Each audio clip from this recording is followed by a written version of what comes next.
মুআজ্জাজ মুহতারাম উপস্থিত, আল্লাহ সুবহানাহু ওয়া তাআলার পবিত্র হুকুম জুমার নামাজ আদায়ের উদ্দেশ্যে আগত আমার প্রাণপ্রিয় মুসল্লিয়ানে কেরাম, সকলকে অন্তরের অন্তঃস্থল থেকে মোবারকবাদ জানিয়ে সালাম জ্ঞাপন করছি।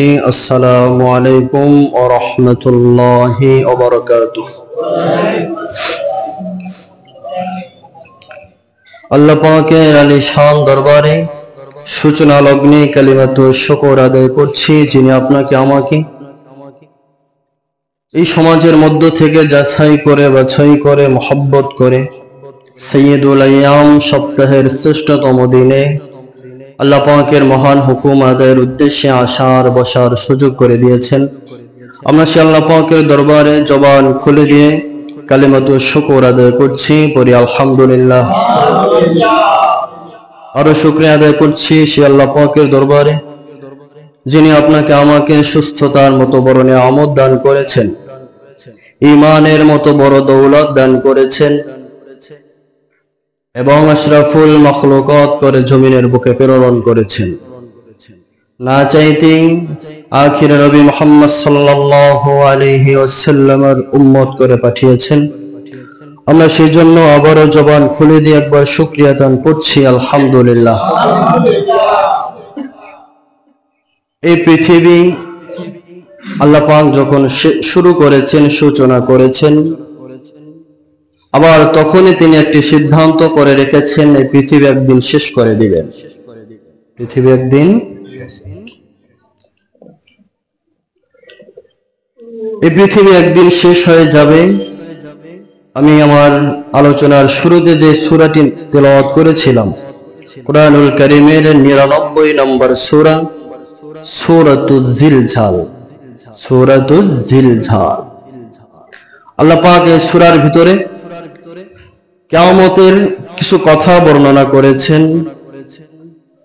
কিয়ামত যখন সংঘটিত হবে তখন কি অবস্থা হবে, এটাকে অনেকে ভূমিকম্পের সূরাও বলে থাকি, কারণ আল্লাহ পাক এই সূরার শুরুতেই বলেছেন এই জমিনটাকে তিনি কিয়ামত যখন কায়েম হবে, জমিনটাকে ধরে এমন জোরে ঝাঁকুনি দিবে, পুরো জমিন সেদিন প্রকম্পিত হয়ে যাবে।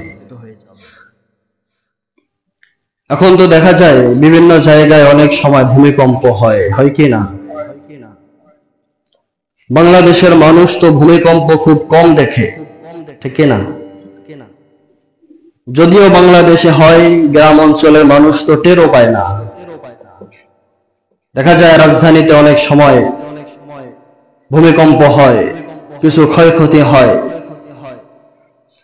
কিন্তু পৃথিবীর জমিনে, পৃথিবীর বুকে আল্লাহ পাক বিভিন্ন রাষ্ট্রে বিভিন্ন সময় ভূমিকম্প দিয়ে থাকে। 1923 সালে জাপানে যে ভূমিকম্প হয়েছিল, ওই ভূমিকম্পে 1 লক্ষ মানুষ মারা গিয়েছিল। কত মানুষ? 1 লক্ষ। এই তো কিছুদিন পূর্বে তুরস্কে যে ভূমিকম্পটা হয়েছিল সকলেই তো জানেন, যেখানে প্রায় 6000 বিল্ডিং গুলো ধসে পড়েছিল। কত হাজার? 6000। সেই হিসাব করলে বাংলাদেশের মানুষ সুখী আছে, ঠিক না? এত বড় ভূমিকম্প বাংলাদেশে কখনো হয় নাই। ভূমিকম্প কেন হয়? জমিনে কেন ভূমিকম্প হয়? আল্লাহ রাসূল সাল্লাল্লাহু আলাইহি ওয়াসাল্লাম 4টি কারণ বলে গিয়েছেন। কয়টি? 4টি কারণে জমিনে ভূমিকম্প হয়। 1 নম্বর কারণ হচ্ছে মদ খাওয়া। 1 নম্বর কারণ কি? মদ। যেই দেশে, যেই রাষ্ট্রে মদ বেড়ে যাবে, ওই দেশে ভূমিকম্প অনিবার্য। বলে গিয়েছেন কে? রাসূল। কে বলে গিয়েছেন? 1 নম্বর কারণ হচ্ছে যেই রাষ্ট্রের মানুষ মদে আসক্ত হয়ে যাবে, যে রাষ্ট্রের মানুষগুলো মদকে ভালোবাসবে, ওই দেশে ভূমিকম্প অনিবার্য, ভূমিকম্প হবেই। রাসূল করিম সাল্লাল্লাহু আলাইহি ওয়াসাল্লাম 2 নম্বর কারণ বর্ণনা করেছেন, জিনা। যেই রাষ্ট্রে কিংবা যেই সমাজের ভিতরে জিনা বেড়ে যাবে, আল্লাহ রাসূল সাল্লাল্লাহু আলাইহি ওয়াসাল্লাম ভবিষ্যৎবাণী করেছেন, যেই রাষ্ট্রে জিনা বেড়ে যাবে ওই রাষ্ট্রে আল্লাহ তাআলা ভূমিকম্প দিবে। কি দিবে? ভূমিকম্প। 3 নম্বর কারণ তিনি বলেছেন, যেই রাষ্ট্রে ড্যান্স বেড়ে যাবে, নাচানাচি বেড়ে যাবে, অশ্লীল নাচানাচি আছে না নাই? আছে না? রাষ্ট্রীয় কোনো কাজ যখন করতে যায় আগেও নাচ পরেও নাচ, আছে না নাই? রাষ্ট্রীয় কোনো কাজ করার শুরুতে তারা গানের আসর বসায়, পরেও আবার গানের আসর বসায়। যে কোনো দিনকে উদযাপন করতে গিয়ে তারা গানের ব্যবস্থা করে, কোন দিবসকে তারা পালন করতে গিয়ে গানের ব্যবস্থা করে, নাচের ব্যবস্থা করে। এখন তো ধর্মীয় কাজের ভিতরেও নাচ গান ঢুকে গেছে, ঢুকছে না? বিয়ের মতো পবিত্রতম একটা কাজের ভিতরে নাচ গান ঢুকে গেছে, ঢুকছে কিনা? বিভিন্ন জায়গায় দেখা যায় পবিত্রতম একটি কাজ, এই কাজের ভিতরে তারা দেশের সব থেকে জাহান্নামের কীট যারা ওদেরকে ভাড়া করে আনে, ওদেরকে ভাড়া করে এনে তারপরে ডান্স করায়, আর যুবকরা তাকিয়ে তাকিয়ে দেখে, আছে না নাই? এই কাজগুলো যখন সমাজে বেড়ে যাবে, রাষ্ট্রে বেড়ে যাবে, আল্লাহর নবী বলেছেন ওই রাষ্ট্রের ভিতরে ভূমিকম্প হবে। কি হবে? ভূমিকম্প হবে। 4 নম্বর কারণ বলেছেন, যারা অশ্লীল গান গাবে, যে রাষ্ট্রের ভিতরে মানুষ অশ্লীল গান গাবে, অশ্লীল গান বাজনা করবে, ওই রাষ্ট্রে আল্লাহ পাক ভূমিকম্প দেবেন। 1 নম্বর কারণ ছিল কি? মদ। নাম্বার কারণ কি? বিভিন্ন রাষ্ট্রে তো মদকে তারা বৈধ করে দিয়েছেন, মদের লাইসেন্স করে দিয়েছেন। যারা ব্যবসা করতে চায় নিরাপদে ব্যবসা করতে পারবে মদের। বাংলাদেশেও চেয়েছিল, বাংলাদেশেও মদের ব্যবসায়ী যারা, তাদেরকে লাইসেন্স দেওয়ার ব্যবস্থা করেছিল। যারা লাইসেন্স দিতে চেয়েছিল আল্লাহ পাক তাদেরকে রাষ্ট্র থেকে বিতাড়িত করে দিয়েছে, দিয়েছে কিনা? যেটা আল্লাহ তাআলা হারাম করেছেন, পৃথিবীর সমস্ত মানুষ যদি মিলে একত্র হয়ে সেটাকে হালাল করার চেষ্টা করে, হালাল হবে। যদি লাইসেন্স দেওয়া হয় তাতে কি হালাল হয়ে যাবে? না, যেটা আল্লাহ হারাম করেছেন ওটা হারামই, ওটাকে হালাল করার ক্ষমতা কারো। এই জন্য সমাজে মদ খাওয়া যাবে না।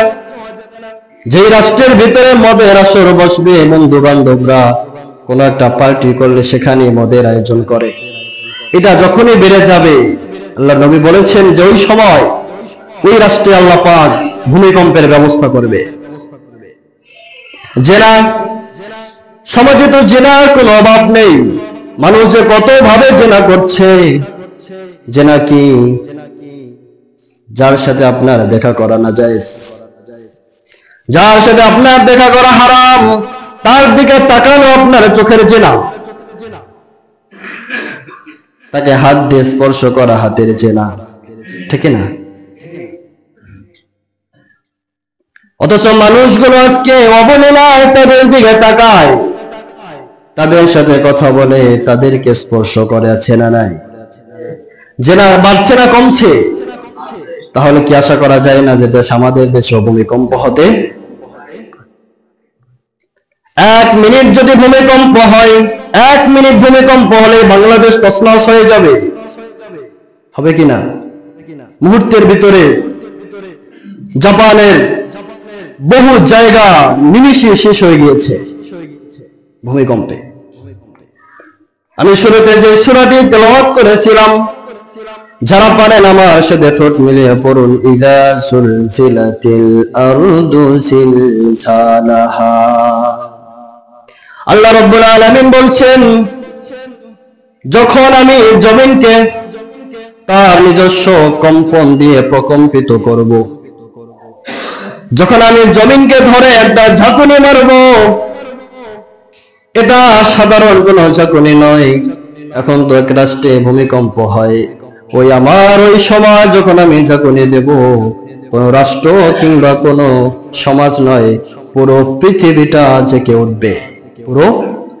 পুরো পৃথিবীটা তখন প্রকম্পিত হয়ে যাবে, থরথর করে জমিন কাঁপতে থাকবে। وأخرجت الأرض أثقالها যখন জমিন কম্পন শুরু করবে তখন জমিন তার ভিতর থেকে সব কিছু বের করে দিবে। জমিনের ভিতরে এখন দেখেন কত বড় বড় বিল্ডিং, ওই সময় যখন জমিন কম্পন শুরু করবে বিল্ডিং গুলো বের হয়ে যাবে, জমিন থেকে বিল্ডিং বের হয়ে যাবে, ভেঙে টুকরো টুকরো হয়ে যাবে। জমিনের ভিতরে যা কিছু থাকবে ওই সময় সব কিছু বের হয়ে যাবে। জমিনকে আল্লাহ যখন তৈরি করলেন তখন এই জমিন কম্পন করতেছিল, কাঁপতেছিল। আল্লাহ তাআলা জমিনকে কাঁপা বন্ধ করার জন্য পাহাড় তৈরি করলেন। পাহাড়কে আল্লাহ পেরেক স্বরূপ মেরে দিলেন। জমিন কাঁপতেছিল, এই জন্য পাহাড় পেরেক স্বরূপ মেরে দিয়েছে। যখন কাঠের ভিতরে পেরেক ঢোকানো হয় কিছু অংশ পড়ে থাকে অল্প, বাকিটা কোথায় থাকে? কাঠের ভিতরে। পাহাড়গুলো এরকম কিছু অংশ পড়ে আছে আর বাকি সবগুলো ভিতরে। কোথায়? ভিতরে। পেরেক মেরে দিয়েছে যেন জমিনগুলো কাঁপতে না পারে।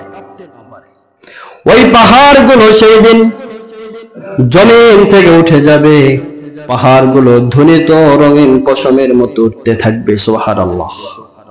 এত বড় বড় পাহাড়, সেই পাহাড়গুলো উড়ে যাবে তুলার মতো, পশমের মতো উড়ে যাবে। সবথেকে বড় পাহাড় হিমালয়ের মাউন্ট এভারেস্ট আছে না নাই? এত বড় পাহাড়ও সেই দিন যখন ইসরাফিল আলাইহিস সালাম সিংহার ভিতরে ফুৎকার দিবেন, ওই আওয়াজের সময় ওই পাহাড়গুলো জমিন থেকে বের হয়ে যাবে। পাহাড়গুলো তুলার মতো নরম হয়ে যাবে, উড়ে যাবে। ইসরাফিল আলাইহিস সালাম আসমান থেকে জমিন পর্যন্ত এত বড় লম্বা, আসমান থেকে জমিন পর্যন্ত এত বড় লম্বা ফেরেশতা। আল্লাহ তাকে শুধু তৈরি করেছেন এই সিংহায় ফুৎকার দেওয়ার জন্য, আর কোনো কাজ নাই তার। কোনো পৃথিবীর সূচনা লগ্ন থেকে তিনি সিংহা নিয়ে বসে আছে, কোন দিকে তিনি একটা পলকও ফেলে না। আল্লাহর আরশের দিকে তাকিয়ে আছে, কখন অর্ডার আসবে, কখন অর্ডার আসবে, কখন ফুৎকার দিবে। সামান্য বজ্রপাত যখন হয়, ওই বজ্রপাতের আওয়াজ তো আমরা সহ্য করতে পারি না। কত মানুষ আছে দেখা যায় খেতে খামারে কাজ করে, হাত যদি দুর্বল হয় ওই বজ্রপাতের আওয়াজে তার স্ট্রোক হয়ে যায়, হয় না? বিল্ডিং মনে হয় যেন কেঁপে ওঠে আওয়াজে। আর যখন ইসরাফিল আলাইহিস সালাম সিংহায় ফুৎকার দেবেন তখন কি পরিমাণ বিকট আওয়াজ হবে, কি পরিমাণ আওয়াজ হবে। ওই আওয়াজের কারণে এই জমিন থরথর করে কাঁপবে, জমিন তার সবকিছু বের করে দেবে। হাজার হাজার বছর আগের মরা মানুষগুলো সেদিন বের হয়ে যাবে কবর থেকে। জমিনের তলে স্বর্ণ রৌপ্য মণিমুক্তা যা কিছু থাকবে সব বের হয়ে যাবে। وقال الإنسان ما لها যখন জমিন সব করতে থাকবে মানুষগুলো দেখে বলবে, মানুষগুলো তখন বলবে وقال الإنسان ما لها এর আবার কি হলো, এর আবার কি হলো, এমন কেন করছে। মানুষগুলো বলতে থাকবে জমিনের আবার কি হলো। يومئذ تحدث أخبارها بأن ربك أوحى لها বলুন আল্লাহু আকবার। তখন আল্লাহ পাক জমিনকে আদেশ করবেন, জমিনের জবান খুলে যাবে, জমিন তখন বর্ণনা করতে থাকবে। এই দুনিয়াতে বসে জমিনের উপরে বসে যা যা ঘটেছে সব কিছুর বৃত্তান্ত তখন বর্ণনা করবে। পৃথিবীর শুরু থেকে শেষ পর্যন্ত দুনিয়ায় বসে মানুষ যা করেছে, ভালো করেছে খারাপ করেছে, সবকিছু বর্ণনা করতে থাকবে।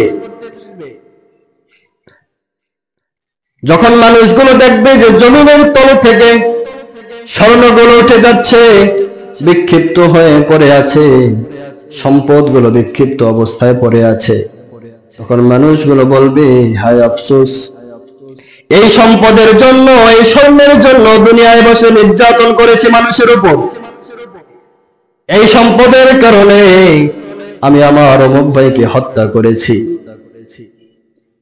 আরেকজন বলবে, এই সম্পদের কারণে কি আমি আমার আত্মীয়দের সম্পর্ক নষ্ট করেছি, আফসোস করে বলবে। চোর বলবে, আমি এই সম্পদ চুরি করেছিলাম, এই সম্পদ তো আর আমার কোনো কাজে আসলো না। যারা ক্ষমতা পেয়ে অন্যায়ভাবে সম্পদ আত্মসাৎ করেছে, তারাও সেই দিন বলবে, হায় রে, এই সম্পদ তো আমি মানুষ থেকে অন্যায়ভাবে জুলুম করে তাদের হক ছিনিয়ে নিয়েছি, আজকে তো এই সম্পদ আমার কোনো কাজে আসলো না, আফসোস করবে আর বলতে থাকবে। যারা অন্যায়ভাবে আয়না ঘর তৈরি করে মানুষদেরকে কষ্ট দিয়েছে, নির্যাতন করেছে, তারাও ওই দিন বলবে, হায় রে, এই সম্পদের জন্য, ক্ষমতার আসন টিকিয়ে রাখার জন্য নিরপরাধ মানুষদেরকে আমরা জেলখানায় বন্দী করে অত্যাচার করেছিলাম, তারাও সেদিন বলতে থাকবে, আফসোস করবে।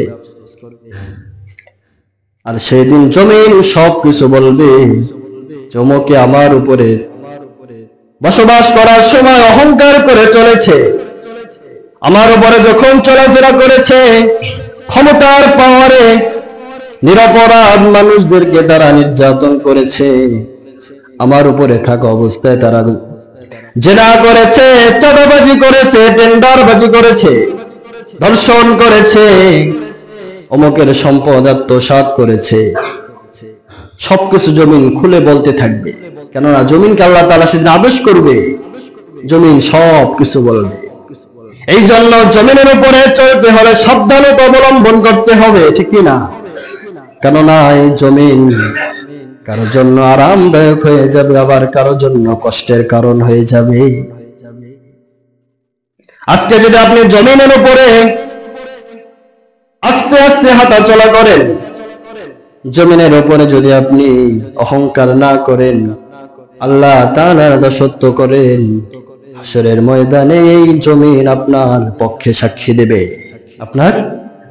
আর যদি আপনি অহংকারের বশে, ক্ষমতার কারণে মানুষকে মানুষই মনে না করেন, গরিবদেরকে আপনি যদি তুচ্ছ তাচ্ছিল্য করেন, ক্ষমতা পেয়ে যদি নিরপরাধ মানুষদেরকে কষ্ট দেন, এই জমিনও সেই দিন আপনার বিরুদ্ধে সাক্ষ্য দিবে, পার পাওয়া যাবে না। وقال الإنسان ما لها يومئذ تحدث أخبارها بأن ربك أوحى لها يومئذ يصدر الناس أشتاتا ليروا أعمالهم। সেদিন মানুষগুলো বিভিন্ন দলে বিভক্ত হয়ে দৌড়াতে থাকবে। যেই সময় ইসরাফিল আলাইহিস সালাম প্রথম ফুৎকার দেবেন, ওই সময় মা বোনরা কেউ তাদের সন্তানদেরকে দুধ খাওয়াতে থাকবে, আবার কারো কারো গর্ভে সন্তান থাকবে। আল্লাহ তাআলা বলছেন, ওই ফুৎকারের সময় যারা তাদের সন্তানদেরকে দুধ খাওয়াইতেছিল, দুধ খাওয়ানো বাদ দিয়ে সন্তান ফেলে রেখে তারা দৌড়াতে থাকবে। সন্তানের খবর থাকবে না, সন্তানের কথা ভুলে যাবে। সন্তানের কথা ভুলে গিয়ে সন্তান ফেলে দিয়ে তারা দৌড়াতে থাকবে। যারা গর্ভবতী অবস্থায় ছিল তারা গর্ভপাত করে দিবে, সন্তান প্রসব করে দেবে। ওই সময় আল্লাহ তাআলা বলছেন, ইয়াউমা তারুনাহা তাযহালু কুল্লু মুরদিআতিন আম্মা আরদাআত ওয়া তাদউ কুল্লু যাতি হামলিন হামলাহা ওয়া তারান নাসা সুকারা ওয়া মা হুম বিসুকারা ওয়ালাকিন্না আযাবাল্লাহি শাদীদ। আল্লাহ পাক বলছেন যে ওই সময় এক ধরনের মা বোনরা থাকবে দুধ খাওয়ানো অবস্থায়, কেউ থাকবে গর্ভবতী অবস্থায়, তাদের গর্ভপাত হয়ে যাবে। আর এক ধরনের মানুষ দেখলে মনে হবে যেন তারা নেশা করেছে, নেশাগ্রস্ত অবস্থায় তারা খালি এদিক সেদিক দৌড়াতে থাকবে। মানুষ নেশা করলে যার কোনো হুঁশ থাকে না, ওই সময় তাদেরকে দেখলেও মনে হবে যেন তারা নেশা করেছে। যখন এখন যদি আমাদের মসজিদের ভিতরে একটা বোম ফালানো হয়, ওই বোমটা যখন এখানে ফালাবে মানুষগুলো ছুটতে থাকবে, থাকবে না? ভয়, কে কোন জায়গা দিয়ে পালাবে। ওই সময় মানুষগুলো ওইভাবে দৌড়াবে, কে কোন দিকে যায় খবর নাই, আর বলতে থাকবে কি হলো, জমিন এমন কেন করছে, জমিনের কি হলো। ওয়াকালাল ইনসানু মা লাহা, জমিন, মানুষগুলো বলতে থাকবে জমিনের আবার কি হলো, জমিন এমন কেন করছে। ইয়াউমাইযি ইয়াসদুরুন নাসু আশতাতান লিয়ুরাউ আ'মালাহুম, সেদিন মানুষগুলো বিভিন্ন দলে বিভক্ত হয়ে তাদের কৃতকর্ম যা তারা দুনিয়ায় বসে করেছে তা দেখার জন্য দৌড়াবে। তাদের আমল নামা দেখার জন্য মানুষগুলো দৌড়াতে থাকবে। কে কি আমল করেছে আল্লাহ রাব্বুল আলামিন হাশরের ময়দানে প্রত্যেকটা আমল পাই টু পাই হিসাব করে বুঝিয়ে দেবেন।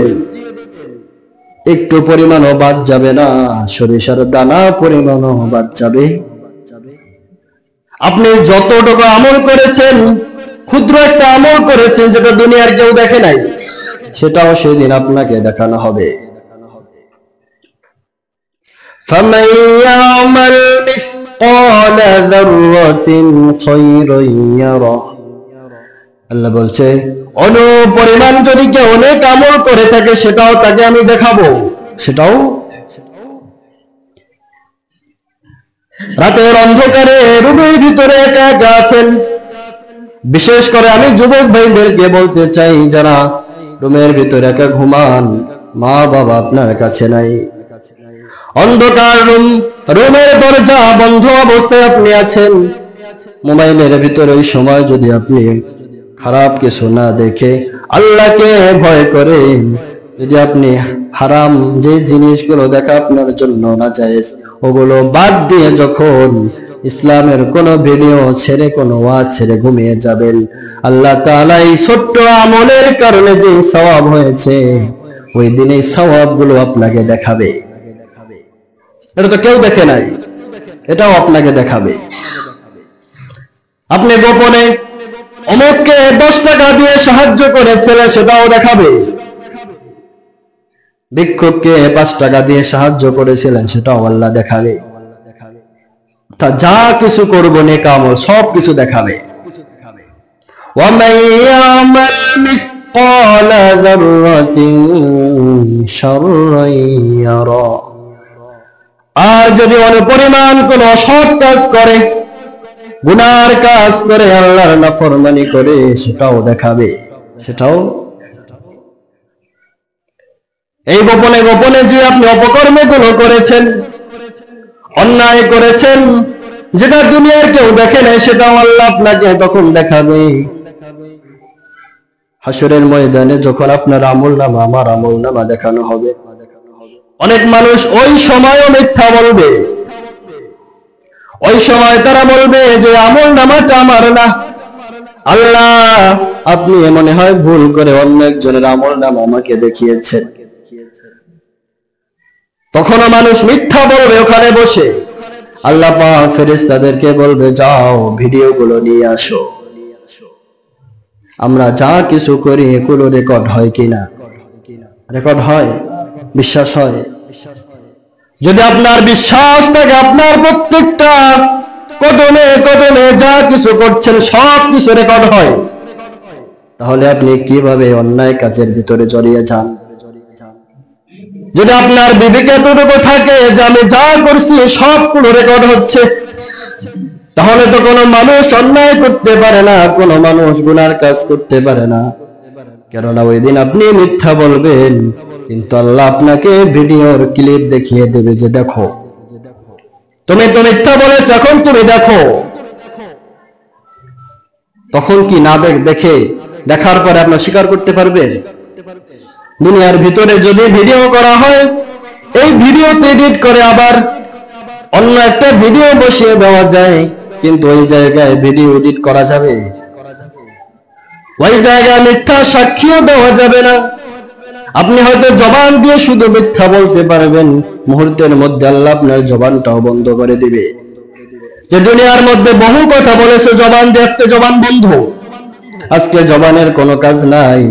আল্লাহ আপনার শরীরের প্রত্যেকটা অঙ্গের জবান খুলে দেবে। আপনার জবান বন্ধ হয়েছে তো কি হয়েছে, হাতের জবান খুলে যাবে। চোখ তখন কথা বলবে, পা কথা বলবে। এই হাত দিয়ে যা করেছেন হাত নিজে স্বীকারোক্তি দিবে, পা দিয়ে যা করেছেন পা স্বীকারোক্তি দিবে।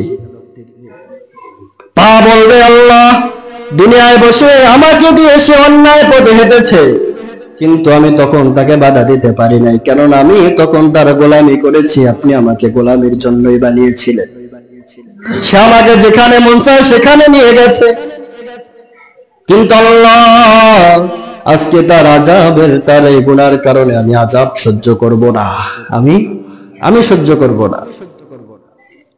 হাতের জবান খুলে যাবে, চোখ দিয়ে যা কিছু আপনি দেখেছেন এই চোখের জবান খুলে যাবে, আর চোখ সেদিন আল্লাহর কাছে সাক্ষ্য দিবে।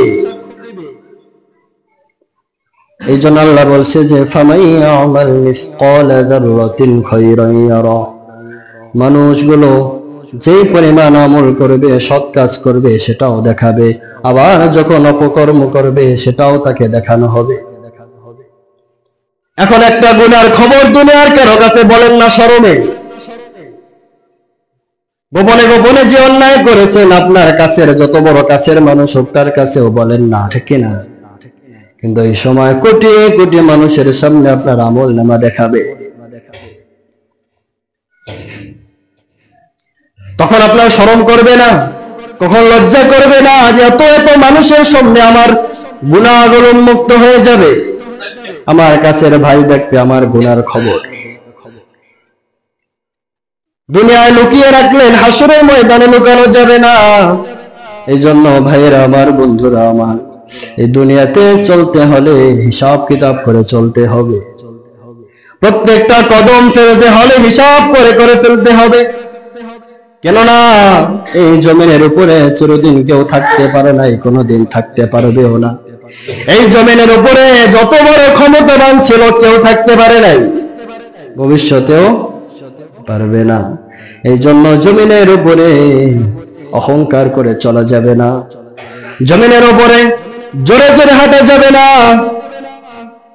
কেননা এই জমিন সেদিন আল্লাহর দরবারে সাক্ষ্য দিবে, এই জমিন সেদিন প্রকম্পিত হয়ে যাবে।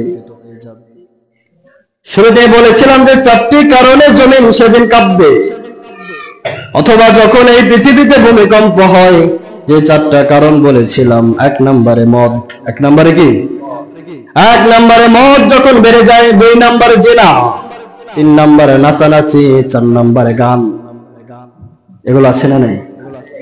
এখন তো গ্রাম্য পর্যায়ে চলে আসছে, গ্রাম্য পর্যায়ে নাচ গান চলে আসছে, ধর্মীয় কাজের ভিতরে নাচ গান, সব জায়গায় নাচ গান। অথচ ইসলামের কাজগুলোতে উচিত ছিল আল্লাহ তাআলার কোরআনুল কারীম দিয়ে শুরু করা, কোরআনুল কারীম দিয়ে শেষ করা, ওটার ভিতরে আল্লাহ বরকত দিয়ে দিতেন। এখন দেখা যায় শুরুতে হারাম, শেষেও হারাম, ওই সমস্ত কাজের মধ্যেও বরকত থাকে না, থাকে না। তার হাজিরিন, আল্লাহ পাক আমাদের সকলকে জমিনের উপরে হিসাব কিতাব করে, আল্লাহকে ভয় করে তারপরে চলার তৌফিক দান করুক। সকলে বলে আমিন। ওয়া আখির দাওয়ানা আলহামদুলিল্লাহি রাব্বিল আলামিন।